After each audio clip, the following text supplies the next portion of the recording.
How's it going, guys? My name is Tavarish, and today we are myth busting. If you guys remember, back in 2001, the iconic movie, The Fast and Furious, had one of these. It had a mid-90s Toyota Supra, and it was a little bit worse for the wear. But with around $15,000 worth of overnight parts from Japan, it decimated all. Now, the problem with their Supra, just like my Supra, it has a naturally aspirated 2JZ engine, which doesn't make a lot of power.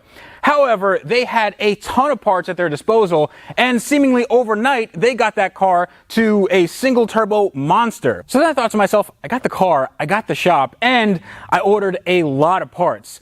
So here's today's challenge. We're taking this bone stock 120 wheel horsepower naturally aspirated Toyota Supra, and we're turning it into a fire-breathing single turbo Ferrari killing monster. And I only have the weekend to do it. So strap yourselves in. This one is going to be fun.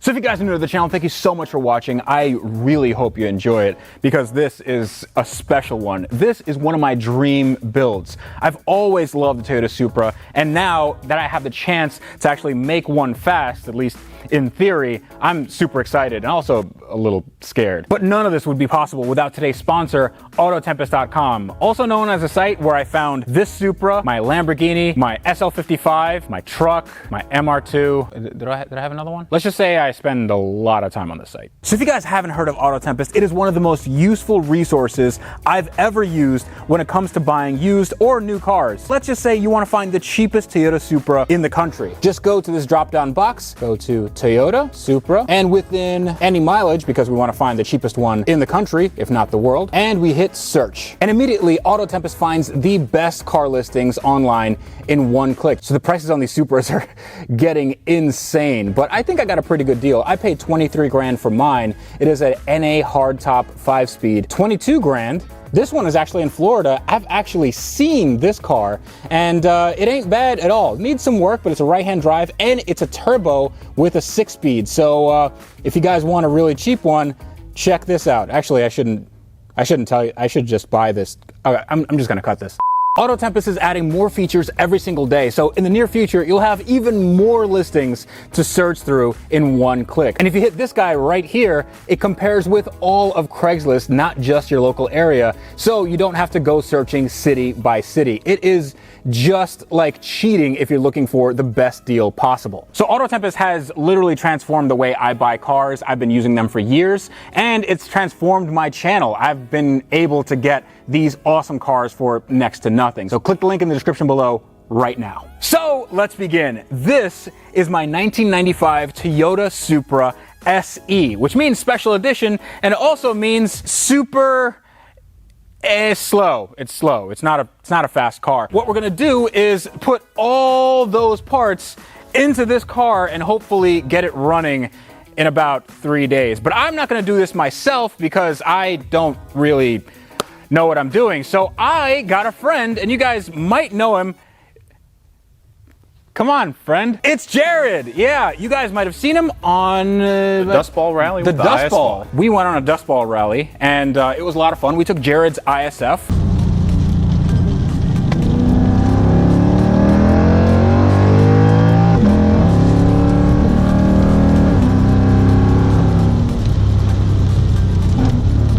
And Jared, you know some stuff about this engine. I've got a few years experience working on the Supras. Yeah. Just a little. How many engines have you built? Somewhere in the 3-digit range. Okay, so I think we're good here. I see all these parts and I get a little scared. Am I right to be scared? Like, can we do this? It's ambitious, but it was my idea. We've got it. Dude, I know you're confident, but this is seriously a lot of stuff. And you're saying that we can do all this stuff in 3 days? Oh yeah, and the parts over there. Oh, there's more parts of it. There's a transmission. Okay, so can you give us a quick rundown of everything we got here? We're gonna go over this in detail in a little bit, but I just wanna lay out everything we got. So you got a brand new Precision 6466 turbo that you bought not to replace something broken. Oh, this is not a Chinese choo-choo boy. No, this is a real deal, ball bearing. Yeah, this is gonna be nice. So, small for a Supra, perfect for the build. This is not small for, how dare you? We're starting off this build with an insult. Come on, dude, come on. It's not an insult. That's the turbo I would pick for a street car. You don't have to go big to have a good time. It's not the size that counts, it's the motion of the... We've got a 2JZ GTE VVTi cylinder head. Those are a lot of letters. What does that mean? So 2JZ is the engine designation, right? It's the engine designation. GTE is that it's originally turbocharged, intended for it, which allows you to use there's a lot larger selection of manifolds available for it. Variable valve timing gives us roughly 30 degrees of intake camshaft phasing that lets us spool the turbo faster. It used to be big peak power, now it's how quick we can reach the peak power. And so this is a better engine. For a while, nobody knew how to tune these things, but now that we know, yeah, I've always been a fan of them, but the computer technology couldn't quite keep up. We've got the new AM Infinity Perfect Segway. Oh, look at that. This is the 506. Okay. Which gives us good intake control. It's going to be plugged in with the tweaked wiring harness. They sent the mil-spec option, which will have a nice firewall plate. Oh, awesome. So that is basically just going to be a plug and play, so we don't have to worry about any sort of wiring. We have 3 or 4 wires to hook up. Everything else should plug right in. 3 or 4... Return it. Yeah. Return. I don't want to wire anything. The LQ9 style coils. So those are basically LS coils, right? Correct. Yes, and these the ones I brought with me just to help cover have some copper and heat shrink. Which these are noisy coils, and the factory cam sensors don't like it, so it helps make it run better. Okay, cool. So what are these things right here? So we've got 2 different intake manifolds. Obviously the 2JZ GTE is forward facing. Yeah. This is one off a Japanese motor. This is a USDM one. We're probably going to run this. I just brought a spare, so we didn't run out of parts. Okay, well, you actually brought a lot of parts. Not only all stuff on this table. I mean, I did buy most of the stuff on this table, but you got like plenty of parts over there. Yeah. So this whole situation, we have a ton of fittings and whatnot. Fuel fittings, our clutch. Well, the clutch is interesting. So that clutch is not originally supposed to go on a Toyota Supra, correct? Correct. This is a custom application from Collins. Goes to their flywheel to allow the use of the Nissan CD009, which is kind of the popular transmission right now. Very affordable, handles good abuse, gives us 1 extra gear. Yes. Because 5 isn't enough. You have to have 6. Real nice shifter. That is awesome. I can't wait to put that in the car. It almost feels gated. Yeah. It's not, but it's I guess as close as you can get. As close as you can gate, huh? We have some intercooler piping right here. This is actually yours, right? Yeah, we brought that again. We have a kit. I brought spare piping. We've got a Greddy 3-row intercooler or another one. We have duplicates of a lot of parts because again, we want to get this done and running in 3 days. Coming down here, not only do we have all these modification parts, but we also have some OEM repair parts. So I have a timing belt, water pump, a complete gasket set from Toyota. Actually, where is that gasket? It's somewhere over here. But it's basically every single gasket for the engine. And the first point that we have to cover is getting that engine out. We're not actually going to do any of the work inside the car because it's going to be a lot easier getting this out and on the engine stand. We also have a full exhaust from CX Racing. We have a front mount intercooler from CX Racing. We might use the Greddy one that Jared brought, and you guys might have seen on Instagram I had that bumper in front of the car. We're not going to be installing that bumper. That was just kind of a troll post, even though I don't hate the look of that bumper, so you guys can let me know in the comments. Jared likes that bumper. Maybe we just build another Supra for it. Shh.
That's what a 2JZ looks like. Woo. All right. There you go. Hell yeah. That is. Oh! Ready? Yep.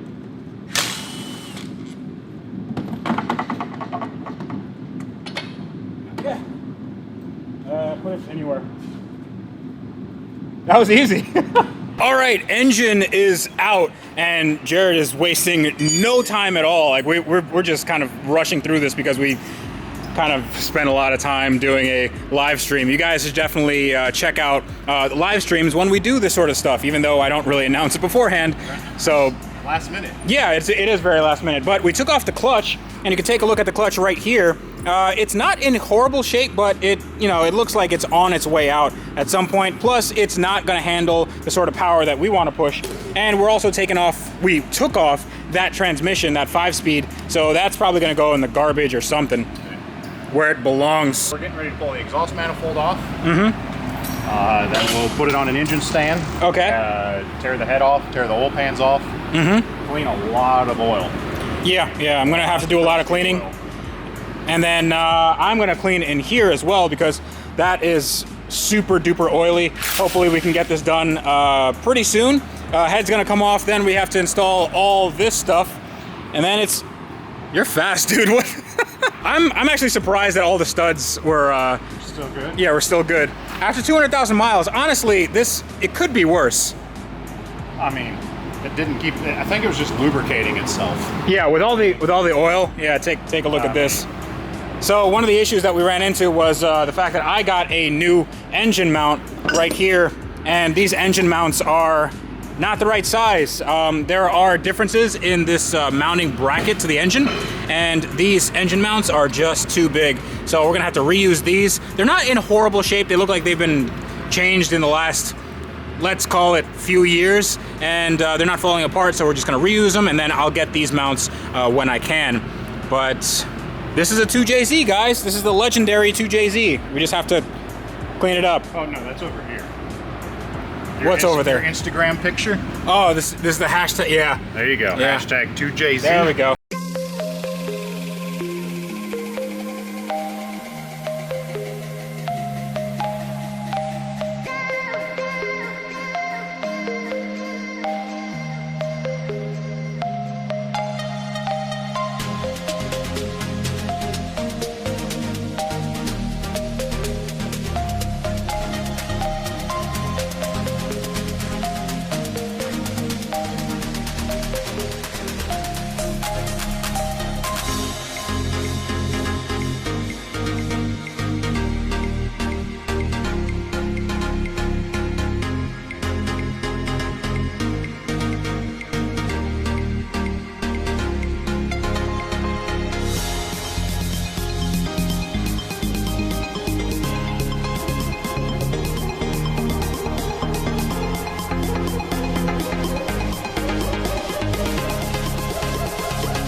All right, so this is a very wet 2J, but it is a little bit cleaner than I got it.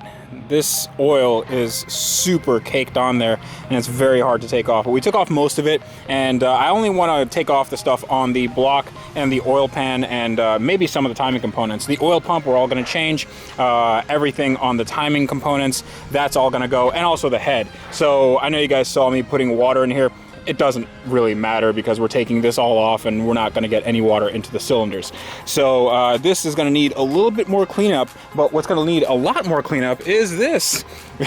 Jared actually brought the car out here and you can see it in the sunlight. It looks really bad. It looks very, very disgusting and filthy, but I think with some degreasing and hopefully we'll have enough sunlight, this will all become a little bit cleaner than when I left it. Jared is already on to the next thing. It's kind of insane when you have two people working. You get so much more done.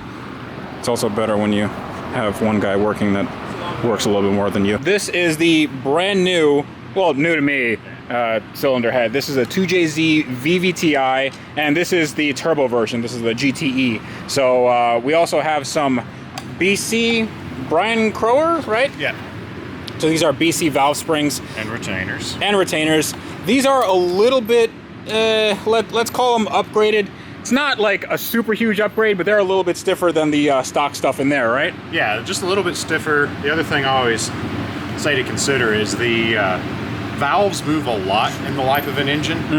And it's not a very expensive thing to go ahead and refresh and replace whenever you're opening up. Yeah. Taking them off. Yeah, so these are only like a few $100 or something? I think it's $400 for the set of springs and retainers. Right. And then you have the Ferrera duals, which are $850 and up. Yeah, but then you can rev like really high. Right. We don't really want to rev too far past the stock rev limit because we're still using the same block. So that's going to be, you know, this is going to be just fine. We also have the cam here.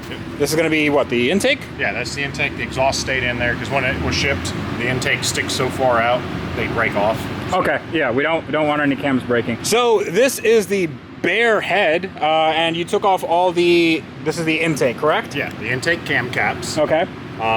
If you're ever doing this yourself, they are numbered, so that way. Yeah. This is I2. Yeah, you can see that if my camera was focusing, but so it's not. So it goes there. So you just make sure you get it all in order. The other thing you need to make sure is your shim buckets. These things? That's where your cam will actually ride, and underneath your shim bucket is your valve spring, and that's your valve tip. So what we end up doing is we pull the spring apart, drop the valve out, and the seal's under there. So we have a handy tool. When you're on a workbench, rags underneath help support the valve so you can pop them out. Okay. If it's in the car, you actually want to use compressed air or rope down the cylinder so you don't drop a valve, because then you're pulling the head and it makes an easy job. Yeah, then you don't want to drop valves. Oh, that was easy. Yeah. So there's like a little magnetic tip in there, right? Yeah, that sometimes catches them. If it doesn't, it's not a problem. So old tired valve spring, brand new valve spring. So it's not just like out with the old and in with the new.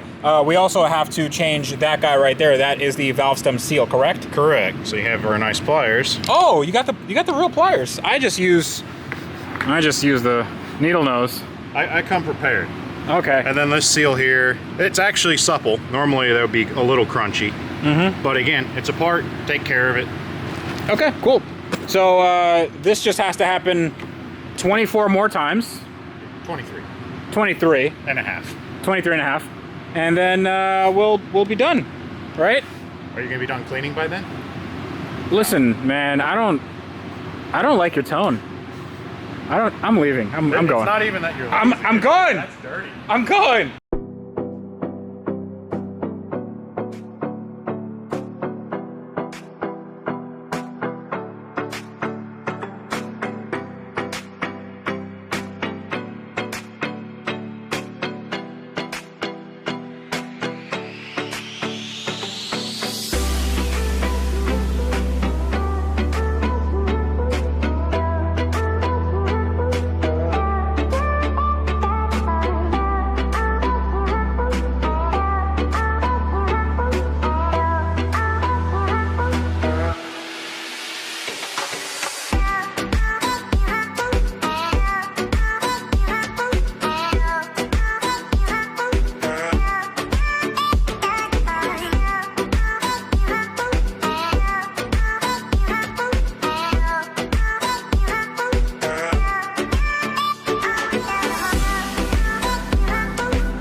right, this is a bare 2JZ block, and this is what a 2JZ block looks like with 200,000 miles on it. It actually doesn't look all that bad. What do you think? A B plus. B plus. Okay. So what you'd like to see is you don't want any discoloration here. Some yellowing is okay, but you don't want to see sludge, and I don't see any sludge. It's actually looks like it's been taken care of well-ish. It's not bad, but it's also not perfect. So what's most important is let's turn this puppy around. Hold on. Okay, turn it around. Woo! Okay, that's a spicy meatball. Oh, okay, we're gonna need to clean that up. That's taken care of. But this is a sort of refreshed 2JZ block. Pistons, rods, rings, all that stuff haven't been changed. We just cleaned it up a little bit. How's this looking? Looks pretty good. There's a little bit of side wear in the crosshatch. Yeah. But for our goal, yeah, it's going to be perfect. Our goal is, again, 600 horsepower, trying to be relatively affordable, prove that you can take these cars, yeah, and in a weekend make them Ferrari killers. Hopefully, don't jinx it. Do not jinx it, please. I mean, we've had enough problems we've overcome. Yeah, that's true. So Jared actually took out one of the biggest problems, which was the crank pulley, and the crank pulley had some red Loctite on it, and it's just you should never don't do that to crank pulleys. On a Supra, just torque it to the 236 foot-pounds of torque. Right. Do not put Loctite on it, because I've seen many crankshafts ruined from the Loctite. Yeah. It's not called for, never required. My 1600 horsepower ones, you just torque 236 foot-pounds. Yes, totally fine. Do not Loctite your crank pulley. Yes. Or you'll make me angry. So for some people that don't know about these engines, there are two variants of them. This is the naturally aspirated version, and there's also a turbo version. So the naturally aspirated version and the turbo version, they share a lot of the same architecture. Like the block is largely the same. The GTE, the turbo version, has some oil squirters and some extra oil passages and some different coolant passages.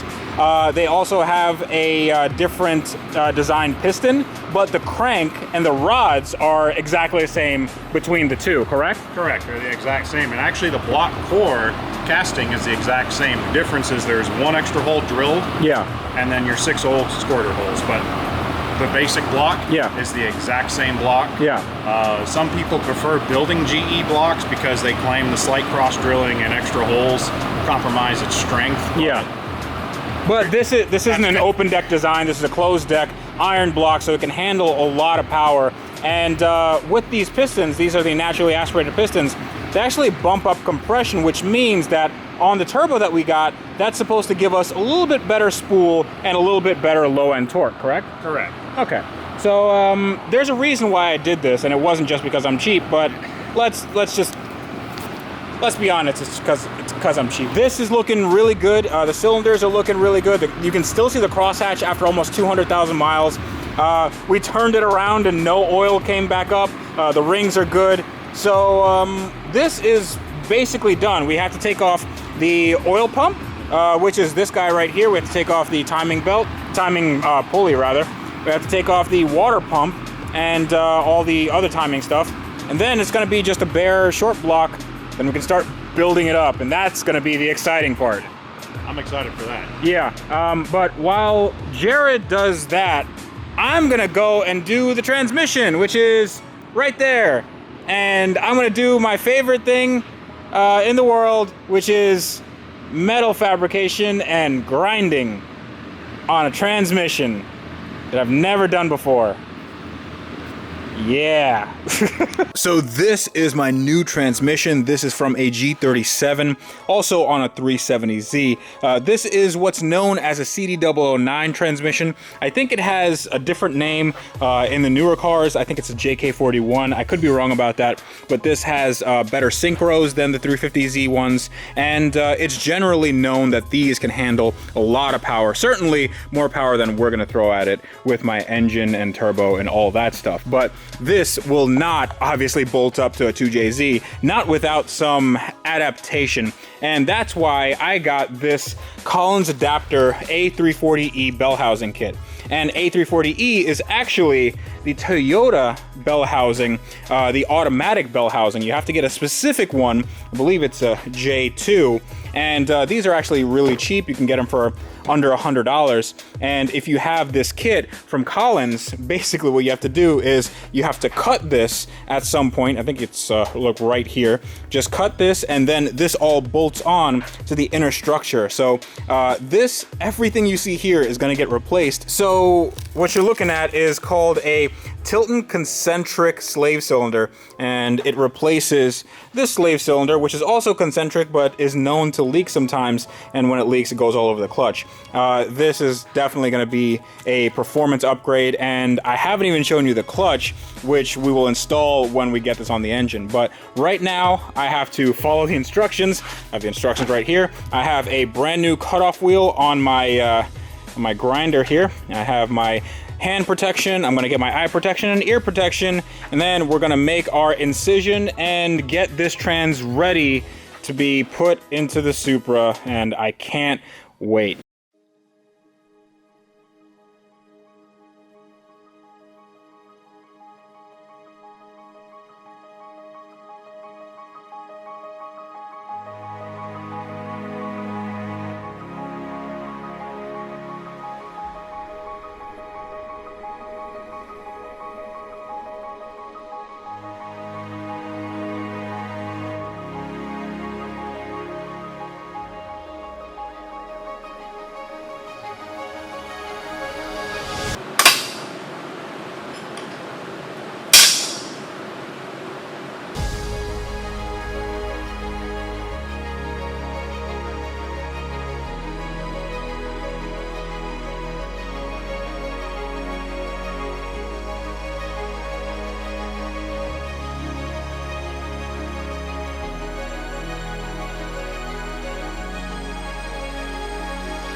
You could roll lock it, but if you roll lock, you can make small imperfections. Use a nice carbide cleaner that gives a perfect flat surface. Too much fan noise? Do I need to start back over? Now they can probably hear you. Oh. I'm not quite as loud as you yet. I'm learning. Yeah, you gotta project your voice, man. I just put my head down and work. Yeah. That doesn't work too good. I should. It works great. Apparently I should do that. The key when you're preparing and reusing and you're not completely machining a block is, if you know it's true, not a blown head gasket, is you want to not use aggressive roll lock discs or sanding discs, because you can actually put small waves on a motor that's meant to have a metal head gasket. So we actually used a carbide blade that makes it perfectly. It removes all the small gasket material. So this do is it by hand. By hand. No machining. So we know this is a good surface. You can actually see the original factory RA finish from when it was machined new. There's just some staining in the cast iron. It's a perfect surface ready to seal. But I know you're used to seeing a perfect brand new finish. This is a 200,000 mile engine that we're gonna make good. It's gonna seal perfectly. Nothing to worry about. It's only 194,000. Okay. It's only 194. Shouldn't we round up? We can round down. It's a 100,000 mile engine. 100,000. Okay. Yeah, it's barely broken in. Barely broken in. So this is the brand new GTE multi-layer steel head gasket. Is the head gasket ready to go on? Yeah, you can drop that bad boy down. Awesome. And this is OEM Toyota. Always get the OEM Toyota one. How is this arranged? I don't want to put this on You can wrong. only put it on one way. Yeah, but I can put it on wrong. Well, you can put it on That's two my ways, superpower. But Okay. Just go like this. yep, Bam. oil passage in the rear. Look at that. That is So the few times you would potentially not use OEM head gasket, you're 1600 horsepower plus and you're running copper O-ring, Right. You run a 1/2 inch stud, If you're running the really, really big stroker kits that require very, very large cylinder bore, Yeah. you would need to get an aftermarket head gasket that will accommodate the larger cylinder bore. Okay. The factory head gasket can handle a couple, 1 or 2 millimeter over, not too much. Once you do crazy big stroke, then. Yeah. But anyone 1200 horsepower below, Yep. stock head gaskets. Okay, cool. They're phenomenal. Cool. Toyota, not Not OE fitment. I feel like we can both do this. All right, don't show off. Stop showing off. Nobody likes to show off. Okay. And there's no copper or nothing that goes on here. Copper will actually eat the multi-layer steel, right? yeah the coating that comes from Toyota. Yep. There we go. Boom. Ready for turbo. Well, Yeah, it's done. It's done. Let's slap it in the car. It's done. we just jump in and start it, right? Yeah, that's how they do it on TV. There actually was an issue in which I didn't order a water pump housing, and I ordered a water pump, but the housing itself is different on the GTE, the turbo one, versus the NA. The NA is right here, and technically my water pump would bolt on, but this water neck is completely different. So that's not gonna work for us at all. Actually, I mean, we could. I'm serious. Look at this. Yeah, but you have to connect your radiator hose. I don't have to connect anything. Listen, man. if we can run methanol and no coolant. We have to get a rear housing, and I don't know where to get one. We'll try to find one tomorrow. We have a few contacts that we could rummage around their parts. So Make sure you comment that you have one, yeah, because this will be a week later. yeah, and it'll be too late. But whatever. But thank you for offering. Thanks, guys. What are you doing, Freddie?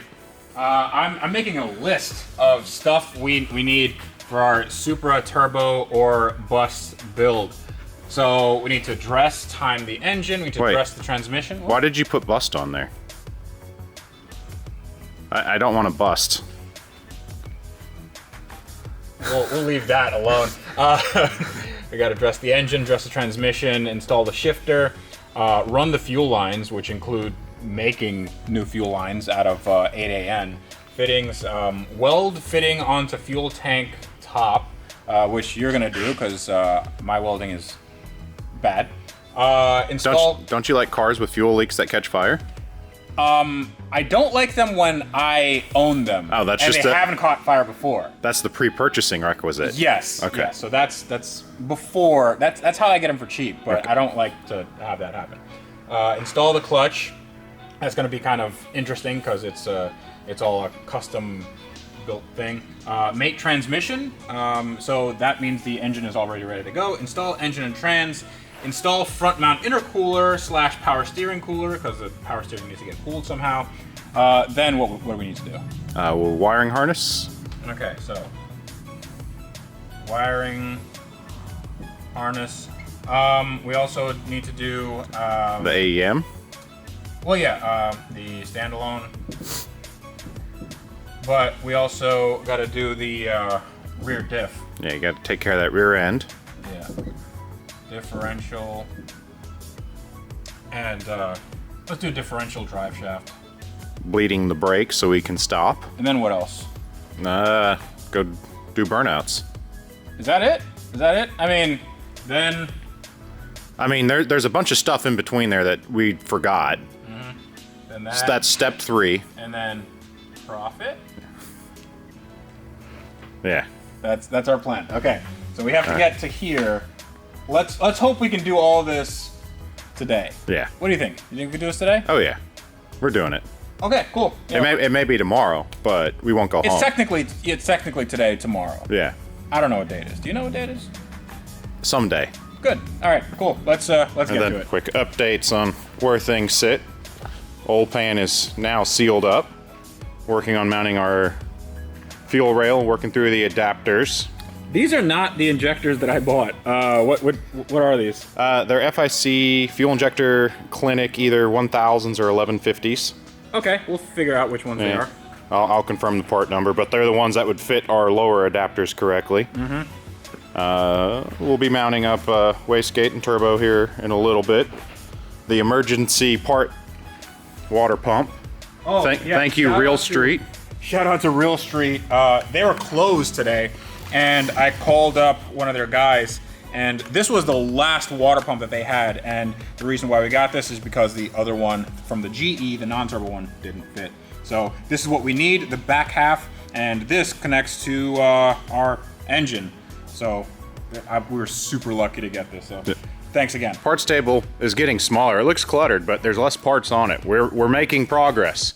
It's sort of like you have a a lot of food on your table, on your plate, but then you just kind of mix it around so it looks kind of smaller. Right.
Time to install the turbo. Oh! All right. Dude. That looks good. That does look good. Looks very good. Spinny choo-choo boy right there. Getting ready to make some power. It has a T4 flange, but a T4 gasket, but the gasket is probably not the best in the world. But it's also not the worst in the world. It's better than no gasket, so that's what Grandma always said. She talks about T4 flanges a lot. My grandma didn't never talk about. My grandma didn't never talk about no turbos, not never. Ain't never. I did once disrespect her, and she's 4'11", threw me up against the wall by my ears. That's good. By your ears. By my ears. Boxed my ears. Just on the wall, and I boxed your ears. Okay. never disrespected the little old lady again. Okay. Well, that's boxing your ears. That's a power move. Yeah.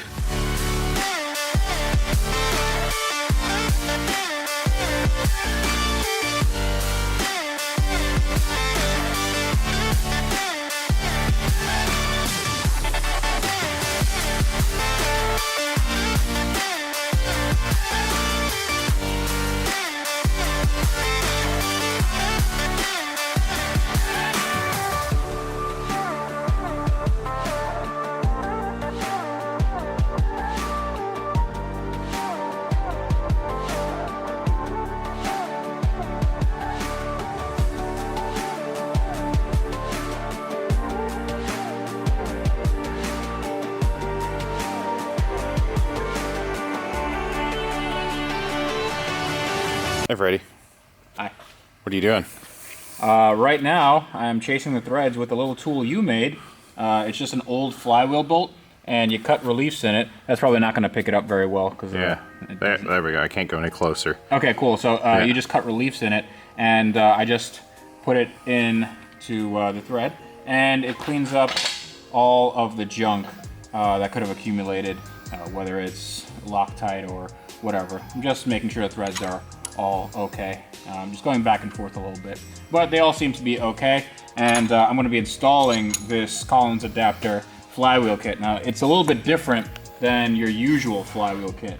Usually the flywheel just goes on here and it's integrated with the ring gear, which is what your starter rides on. This is how your starter engages the engine. But since we don't have that, that's actually the flywheel. It's a little button flywheel.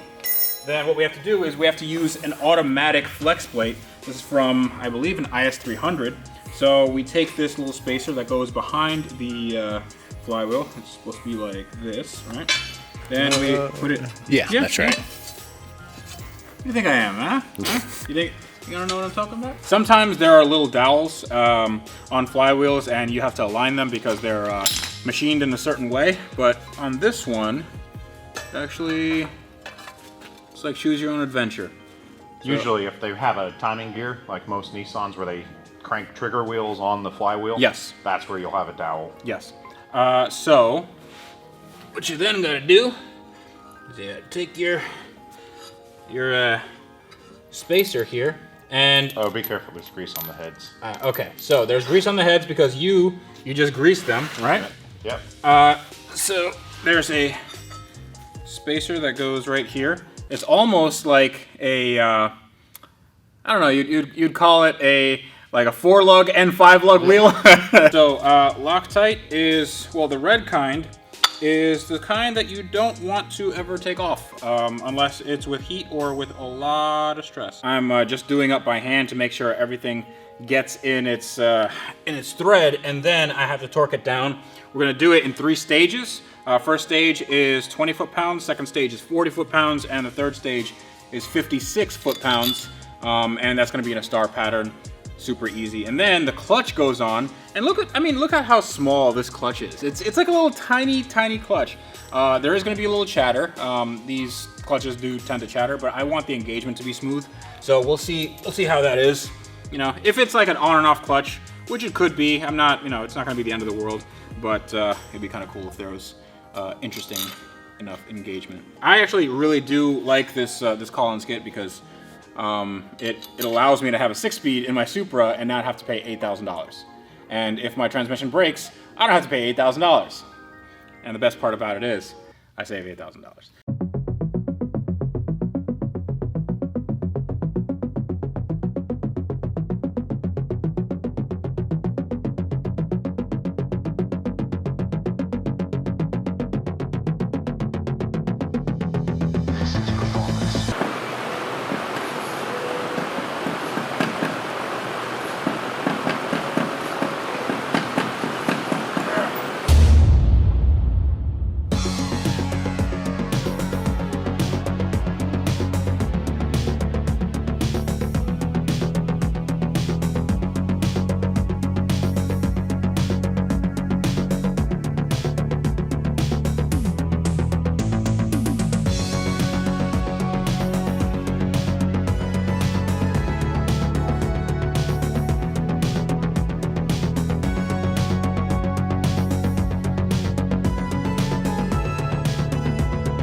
Oh my God, take a look at this. It's in its home and we have installed everything and everything fits like it should. Dude, I can't stop looking at this turbo. We need to for a little bit so we can get some work done. Yes, that's true. Although it is very beautiful. Yeah, it looks really good. So Jared's installing some power steering stuff right now. There are some differences between the turbo and the naturally aspirated power steering pump. You can actually use a naturally aspirated power steering pump, you just have to use a different bracket and a different reservoir. So that's the reservoir. Actually, this is the old one. So we're using a new one that looks very similar to that. But I also installed some steering rack bushings. You can't see that, but I did that off camera. And the steering rack is now, there we go. That's where it's gonna sit. And it looks... a little nipple that'll go right there. Cool. And it looks very, very OEM. This is from a Lexus? That's actually from a Supra. Oh, so it's from a Supra, great. It looks OEM because it belongs there. Okay, yeah, it's almost like Toyota made that. Let me take a look underneath so I can show you the Collins kit in all its glory. You can see the fitment is pretty good. Nothing is fouling. You have the shifter right up there and it goes right into where it needs to go. And you have the mount, which is all custom made, and it bolts onto the factory locations. Everything sits as it should, and it's just looking all kinds of awesome. Now, I do have to put the drive shaft in, but before that, we have to take out this half drive shaft and the differential, because I'm going to put another differential in there. That differential is a 4.0 or 4.1 rear end ratio, and that means that the acceleration is going to be very quick, but it's also going to mean that I'm going to have a very high RPM cruising on the highway. So I'm going to use a 3.76 gear ratio. Actually, no, 3.26, I believe, from a GS400. It's still an open differential, which sucks, but I can get a better gas mileage and sort of better power delivery from that. So that's going to come apart. But before I do that, I have to make the top of the engine pretty, and I have these valve covers. And these are the kind of, you know, iconic valve covers that you see on the 2JZ with the cover. I'm also going to have to do something about that. But these valve covers, they have a job to do, which is ventilate the PCV system. That is all the crankcase gases. They come out of here and they go into a, well, they'll basically back into the intake. We don't want to do that, so I'm going to be using a catch can, which is over here. So the idea is, I'm going to put this fitting. I'm going to have to drill and tap this hole, actually another hole on the other side, and we're going to put this fitting in there. We're going to make a custom line that goes from here to this catch can. We're going to put the catch can somewhere in the car, and then we're going to have a catch can system which looks awesome. And in addition, I also have to paint this wrinkled black, which might take a little while because it's, you know, wrinkled black takes forever to dry. So I'm going to get right on that because I really, really want to start the car. Jared, you want to start the car? I want to start the car. Then you'll find they let me go home. Jared's just joking. He can go home anytime he wants. Jared, if you say that again, I swear to...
Oh my God.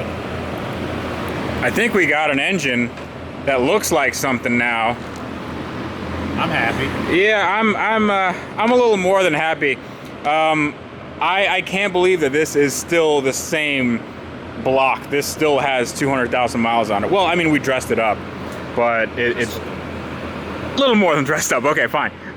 We also have a bunch of LaCroix, not sponsored by LaCroix, but it's cheap and we like sparkling water. We like sparkling water because we're extremely fancy. Yeah, so here is, yeah, very fancy people. So here's what we did so far. Fuel pressure regulator. Fuel pressure regulator, and he spent a good amount of time making an awesome little bracket just to bolt it onto our manifold. And this is a USDM or a JDM manifold? USDM. All right, so back on the USDM. All right, so this is the USDM manifold, and I cleaned it up a little bit just with like a wire brush. It's really hard to clean this. I didn't want to put this in the sandblaster because then I would have to clean out everything inside, and I didn't want to do that in the interest of time. So this is clean enough. I also put some wrinkle black on the valve covers, and they look nice. I don't want to touch them too much because they still are curing. I kept arguing that was going to take too much time, but it was worth it. Yeah, it's fine. I mean, I left them out in the Florida sun, and in 5 minutes, boom, they're baked. But we got a brand new radiator, CX Racing. We got HPS hoses. We have a Aeromotive fuel pump. We're gonna have some flex fuel. We're gonna have a flex fuel sensor. And I also have the catch can mounted right here. I just repurposed a little bracket here. I bent up some stuff. I cut up some stuff. And now we have the catch can here. All I have to do is run the 10AN lines to our custom 10AN fittings on the valve covers, and they look really amazing. The tile wastegate, this is a 44 millimeter wastegate with the screamer pipe going down there. So when this gets under full boost, that is going to be, well, it's going to be screaming and spitting flames and doing all that sort of stuff. This car should be good to run in the next, what, like 5 minutes? Yeah, 5 minutes. Okay, it's Monday morning. You can see by the bags under my eyes that we have again worked basically throughout the night. We got home at around 3 in the morning, and we got a lot done though. So check that out. I put the engine cover on. We got the AN lines routed. Everything is where it's supposed to be. But as Jared says, right now is when we have to do a million little things. Death by 1,000 cuts. Death by 1,000 cuts. Hopefully we don't experience death. So just maybe 1,000 cuts, but no death. Yeah, there we go. That's 1,001. Yeah. So the intake manifold is on. Jared did an amazing job plumbing all the fuel lines right here. The adjustable regulator. We have the map sensor right there. We have the flex fuel sensor right there. Everything has AN lines. Everything is fit up correctly, and the catch can here. We need to get a wideband. I actually sent my wife to get the wideband from Real Street Performance as soon as they opened. Then we flash the tune, and then this should start, right? Theoretically? Absolutely. Well, oil first. Oil, yes. Oil is important for an engine. Yeah. They don't run too well without oil, or very long. No, they don't. So, as always, 2 steps forward and 1 step back. Or it might be 3 steps back. Who knows? It might be even 4 steps back. But it's Monday.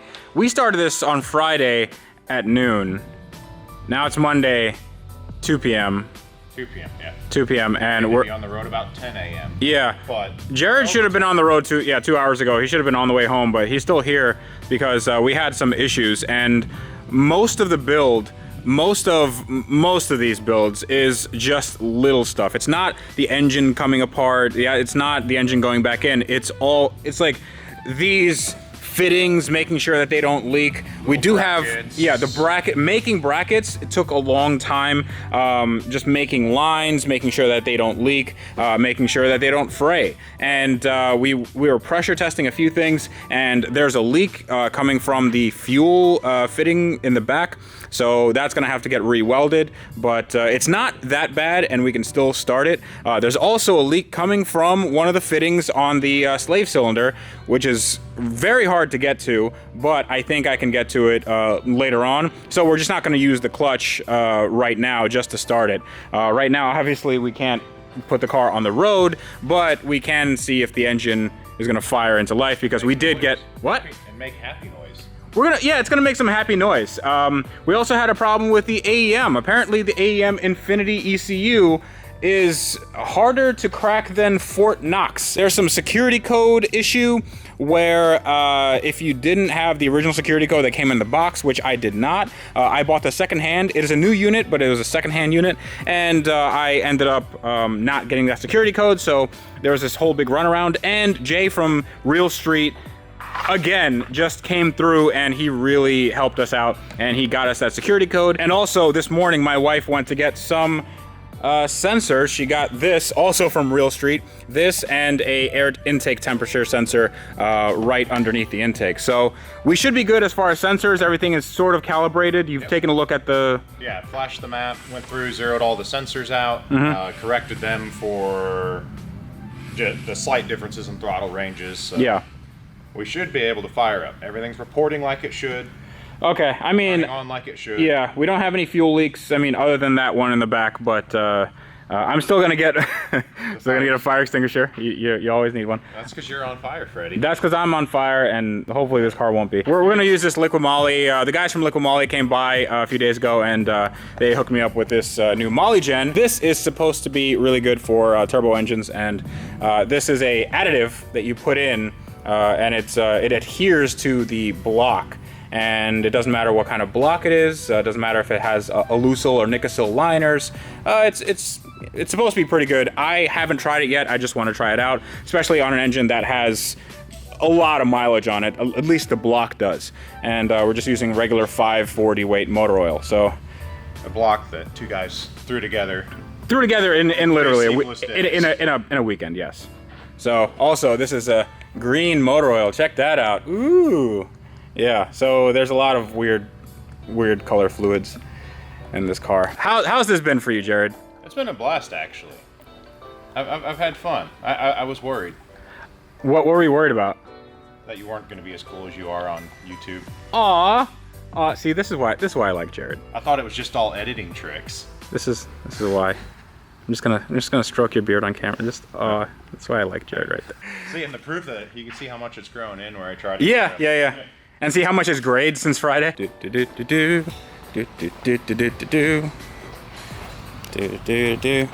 Excuse me, spiders. I just have to get this okay. Whoa! Nice. Oh, dude.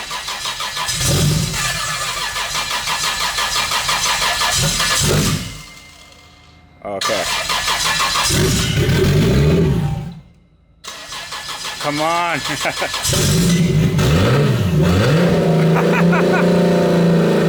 Oh yeah! Dude! Oh yeah! Dude! Yeah! Holy crap, yeah! We need to work the idle air valve a little bit. That's fine, obviously. Oh, look, and that turbo's still spinning. Okay, hold on. Let me just check that nothing's on fire. Okay. Everything smells a little smoky here, but that's all right. Normal. Yeah, it's normal. Oh yeah.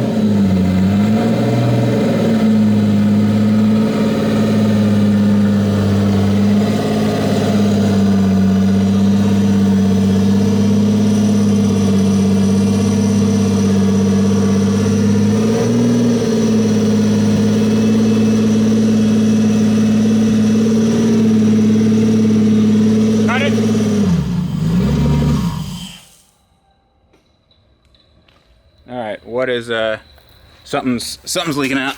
Yeah, power steering. No, that's oil. All right, let me explain to you the severity of what is going on. So in the front, I have a coolant leak coming from my brand new radiator. Right directly behind that is a power steering leak because one of the O-rings on the power steering pump is bad, so I have to get an O-ring. That's no problem, it's $4.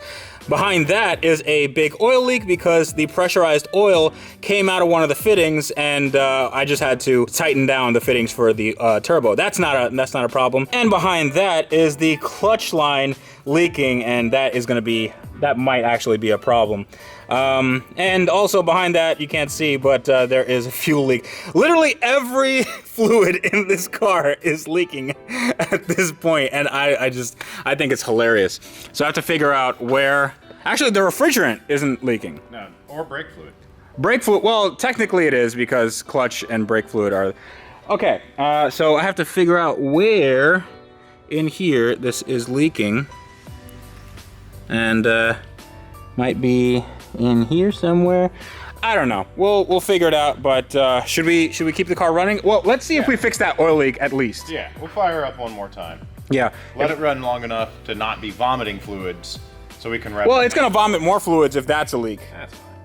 That's okay. It's not. Little leak never hurt nobody. That's what. You can run it for a few minutes. That's what Grandma always said. You can't. Little leak never hurt nobody.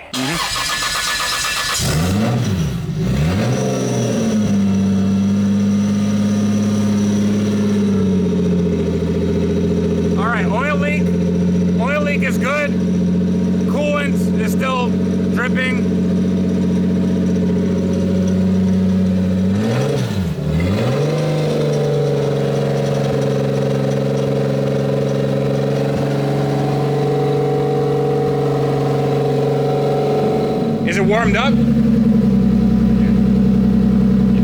Let's see what it sounds like.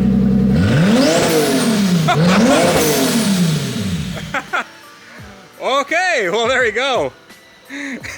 Steamed out here like a locomotive. I finally popped the air bubble free. Okay, well that's, dude, that thing sounds awesome. It snaps and revs so fast. Wow. But it comes up that RPM so fast. Oh yeah. So I think we found the culprit to this. I think this is bad. Yeah. So I could just JB weld it. No. No? No. Maybe at 2 o'clock last night. Maybe at 2 o'clock we could have JB welded, When but we were trying to drive Yeah. it, but the turbo's still spinning. Look at that. Dude.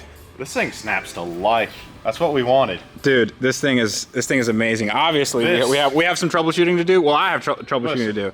This will decimate all Uh-huh. after you get about 10,000 more in overnight parts from Japan. More? So what I think we did, and you can see by my disheveled look, we really haven't slept for like 4 days. What I think we did is we proved that you can actually build one of these things in around 4 days, around 3-4 days. Actually, it's three days and change if you're counting days like 24 hours. But Even better if you don't have to film the whole thing. yeah, so Or filming, have a film crew. yeah, filming and live streaming took a long time. Setting up and all that stuff took a while. And just so you guys can see what the process is like, but you definitely can do it. I still have a day's worth of work to do, but I do have to say goodbye to our friend Jared, and I want Jared to come back. So you guys write in the comments, hashtag Jared come back. Yeah, because Hashtag Jared don't go. Jared don't go. Yeah, he is the true MVP. That thing sounded marvelous. So hopefully I'll get it sounding even better with the fuel and the oil and the whole coolant. exhaust. And the exhaust. Oh yeah, the exhaust is not on. So that's you know. That was low on the priority of making it. It's actually not that loud for being basically open downpipe. Yeah. Yeah. So that's straight down. We didn't even hit the screamer pipe, so. Oh yeah, yeah, awesome. I can't wait. Dude, I have a Supra now, like an actual Supra, like a real one. Not 126 horsepower Supra. 120.7. So 126 is a pipe dream for me. Okay, cool. All right, I got to get back to work. Yeah. Bye, Jared. Bye. Bye, everyone. All right, it is the next day. Jared is unfortunately gone, but I got some work done off camera after Jared left. Now, I cleaned up the engine bay just a little bit, and I cleaned up some of the leaks that were underneath the car. There still is one leak, however, from this brand new radiator, and I think it's on one of the fins. So I ordered another one, but it's not that bad that we shouldn't be able to do a test drive. And I did clean up the oil leak that was down there, and there was also a clutch fluid leak. That was a pain in the butt because I had to basically make my own wrench. I had to kind of finagle a wrench in there, but I did that all off camera, so that's fine. The only thing I have left to do is I have to, one, install a differential because I took a look at the gear ratios. I did some internet sleuthing. I did some research and I found out the gear ratios on that differential and that transmission are gonna be ridiculous. It's gonna be borderline undrivable, so I have to get a new differential in there. Then while the wheels are up, I have to make sure that the clutch stop is adjusted properly. I have to make a clutch stop because there is a point in the clutch pedal where the clutch can actually hyperextend that Tilton concentric slave. So that's gonna be interesting because usually you have to do that with two people, but I think I figured out a way to do it myself and I'll show you when I do that. But after that, I have to roll the fenders because these fenders are a little bit, well, they're a little bit too sunken in and I don't want them digging into these brand new PS4S tires. And after that, I have to bleed the brakes. I have to make some clearances for these because there is not a ton of room here. So I'll just sand down the calipers just a little bit. Doesn't matter, I'm getting these repainted anyway. And then I can put the car on the ground. I can put all the front end components on and then go for a test drive. Today's gonna be a long day, but it's the last day, so I probably should get to work.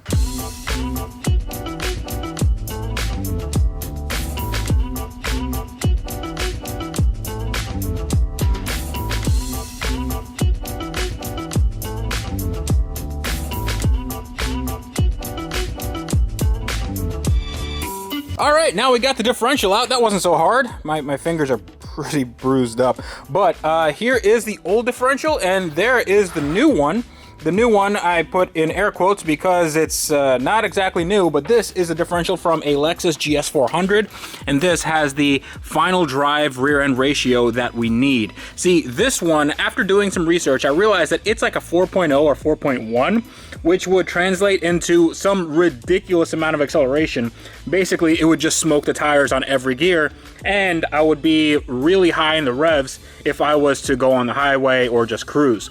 This brings it back down to earth. This is actually more like the rear end ratio for a stock 6-speed Supra, and it actually makes the car a lot more drivable. The only downside of this is that this, along with the original one, is an open differential. And what I mean by open differential is when I spin one wheel, the other one spins the other way.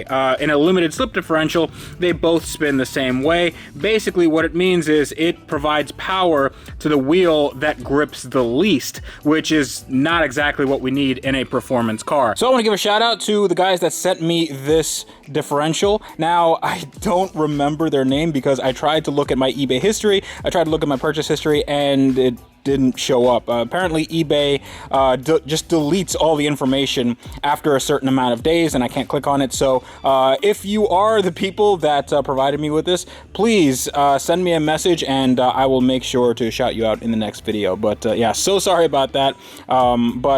This is a pretty good unit. It's basically from a junkyard, and I should have no issues with this holding a ton of power. So let's get this in there, and then we can do that stuff, and then this is gonna go on the ground, and then it's gonna go outside, and then it's gonna make a lot of noise.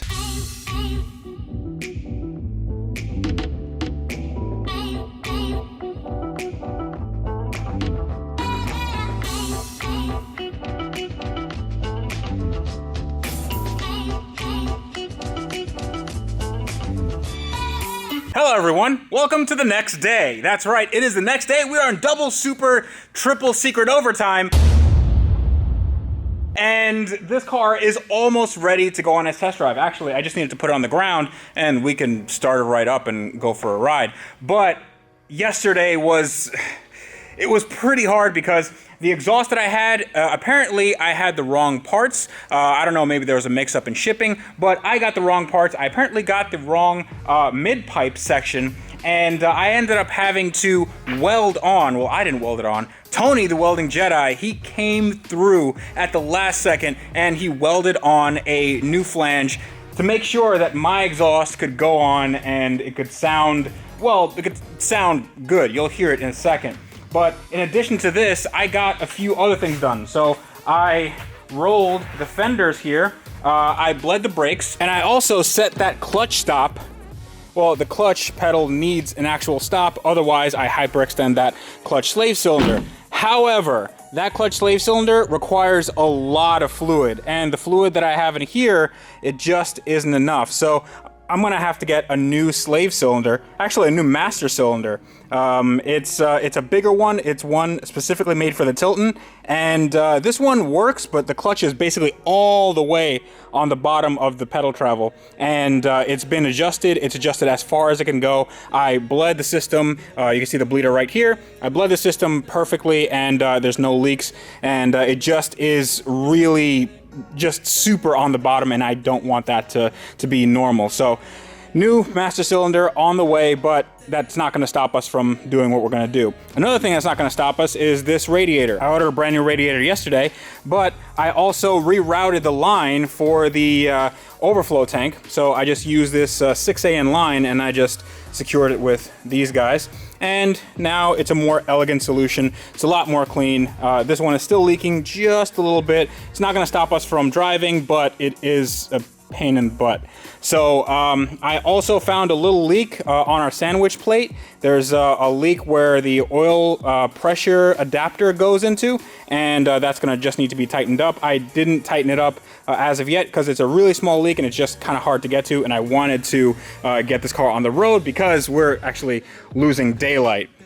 Also, I found this air filter, so don't judge me. I did clean it, I did re-oil it, so it is clean, but I really don't like the look of it. I just don't want any like squirrels or something to get sucked up into the turbo. But let me show you how this thing sounds. Now, there are a few caveats while you're in here because the gauge cluster basically does not work. I have to do a little bit of wiring for the speedometer. I did get the speed sensor adapter, and the tach, I have to wire it up in the ECU. I have to do some sort of wizardry. And the fuel gauge works, that's perfectly fine, but the coolant temperature gauge, I have that sensor on order and it should get here in the next day or so. But that's not gonna stop us from driving. And let's see how she do. Whoop! Okay, all right. That was a little scary. Oh, wow. That sounds really smooth. Sounds very smooth. All right, let's get this thing on the road. I just want to see how it drives. I don't care that there's no front on it. I just want to drive down the street to see if everything is okay. Okay, I moved it outside. It was a little difficult to do. Can't be too safe here. So this is going to be a weird one because this car is cosmetically not finished, but mechanically it's pretty much there. So the gauges don't seem to work, but let me get this out of here. I have my trusty laptop, and hopefully it's not going to say danger to manifold. We're just going to take it for a little quick ride around the block just to see if everything's okay. And this clutch is pretty touchy. Again, I have to press the clutch pedal all the way in, and I don't have a shift knob, so it's a little it's not exactly the most ergonomic thing in the world. So you have to ride the clutch a little bit. Oh. But other than that, it's pretty smooth. It's not bad at all. Okay. So this is not gonna be some crazy drive with boost, but it's the first drive with this new engine setup. Wow, that's fast shifts.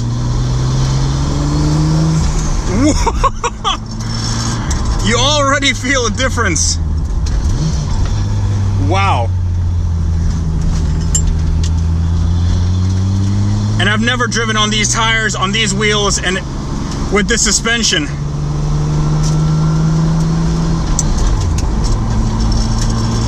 Goes in all the gears fine. There is a little bit of chatter, but that's normal. Goes in the fourth just fine. I hear something rubbing. Let me check.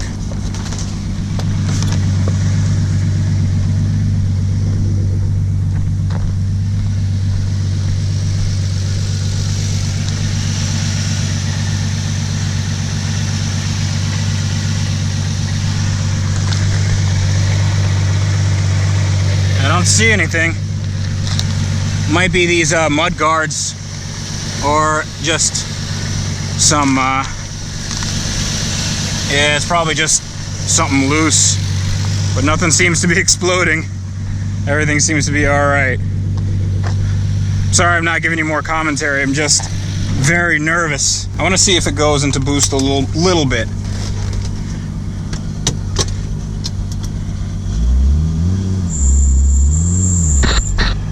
Okay.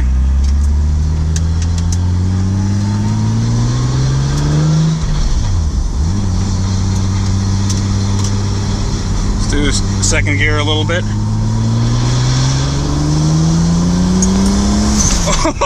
Oh!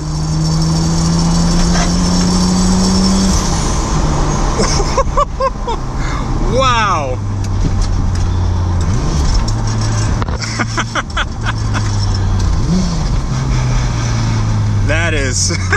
That is really good.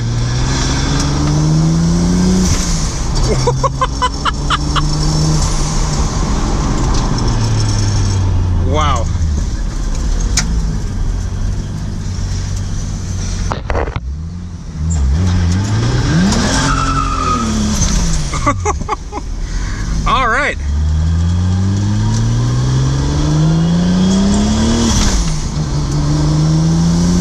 Oh boy. Wow. I can't believe this is the same car. 5 days ago, this thing was making 120 horsepower. And now, just give it a little bit of throttle.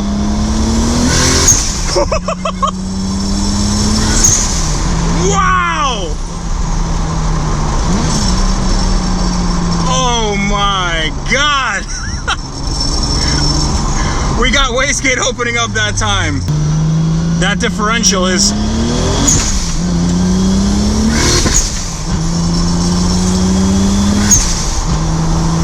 Wow! Now I think the test drive is good. Yes! Good car. Good car. It's noisy, it's loud, it's hot because the AC doesn't work yet, but this is so good. You guys have no idea. This is, oh my God, so good. Guys, I know that we've been on an adventure together over the last 5 days. We've been working nonstop. Not only me, but Jared. Jared is the MVP of this entire build. He basically put together everything, all the parts lists. He even brought a lot of the parts for this build.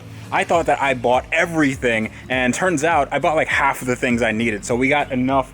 We basically got enough to make another one of these on a different setup. So this is... It's more than I could ever imagine, and it's just the beginning. So right now, I'm gonna get this inside. I'm gonna put the front end on, and I'm not gonna do too much more because this car is gonna go to the paint shop because obviously the paint needs some work. But after the paint shop, then it's gonna go to the dyno, and then I'm gonna do some stuff, maybe some quarter-mile runs, just some regular Supra stuff. And I can't wait because this is going to be a test bed of how much you can get out of a 200,000 mile engine. The block is exactly the same, but we just put a VVTi GTE, that's the turbo, Japanese only cylinder head. In addition, we got a Precision 6466 ball bearing turbo, and this is going to make a lot of power. And we have a real tile 44mm wastegate right there with the screamer pipe. Not sure if I'm going to keep the screamer pipe, but yeah, it sounded kind of cool.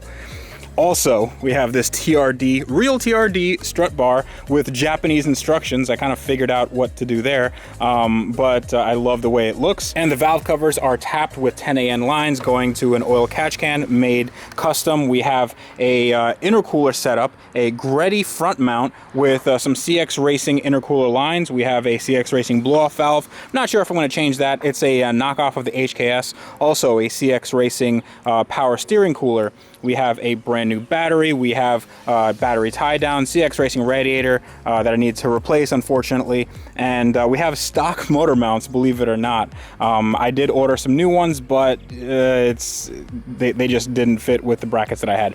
Also, we have an Aeromotive fuel pressure regulator with a flex fuel setup. So this I can put in E85 and it's gonna actually make more power when we get it dyno tuned. If you come down here, we have those Jeep Grand Cherokee SRT8 Brembo brakes front and rear, and we have a ISF rotor package. So those are rotors from Lexus ISF. We have Koenig decograms, which look awesome. These are the B fitment, so these are the most concave that you can get. They're concave even in the front, and the back they're even more so. So it's a 9.5 in the front, 10.5 in the rear, wrapped in Michelin Pilot Sport 4S tires. Underneath the car, which you can't see, is a CD009 transmission. That's actually not a CD009. I think it's a JK41 or something like that. It's from a G37 and 370Z, and they're supposed to be a little bit better than the traditional 350Z CD009. But we have a Tilton concentric slave.